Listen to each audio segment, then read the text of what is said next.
AP CM Chandrababu ఇవాళ నంద్యాల జిల్లాలో పర్యటించనున్నారు. బనగానపల్లె మండలం కేంద్రంలో నిర్వహించే మీ భూమి మీ హక్కు కార్యక్రమానికి హాజరై రైతులకు పట్టాదారు పాస్ పుస్తకాలను అందజేయనున్నారు. ఆ తర్వాత బహిరంగ సభలో పాల్గొని ప్రసంగిస్తారు.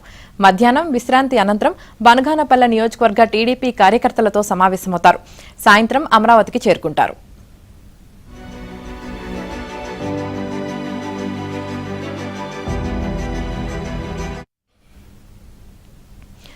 బనగానపల్లెలో సీఎం చంద్రబాబు పంపిణీ చేసే పట్టాదారు పాస్ పుస్తకాలతో కలిపి ఇప్పటి వరకు 29 లక్షల పాస్ పుస్తకాల పంపిణీ పూర్తవుతుంది. అధికారిక లెక్కల ప్రకారం ఇప్పటి వరకు 6,887 గ్రామాల్లో రీసర్వే పూర్తి చేయడంతో పాటు 29.04 లక్షల మంది రైతులకు రాజముద్రతో పాస్ పుస్తకాలను ప్రభుత్వం పంపిణీ చేసింది.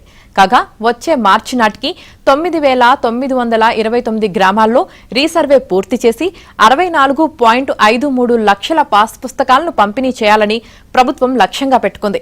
ఈ క్రమంలోనే నంద్యాల జిల్లాలో 9,000 మందికి, బనగానపల్లెలో 1,125 మందికి పట్టాదారు పాస్ పుస్తకాలు ఇవ్వనున్నారు. సీఎం పర్యటన నేపథ్యంలో అధికారులు కట్టుదిట్టమైన భద్రతను ఏర్పాటు చేశారు.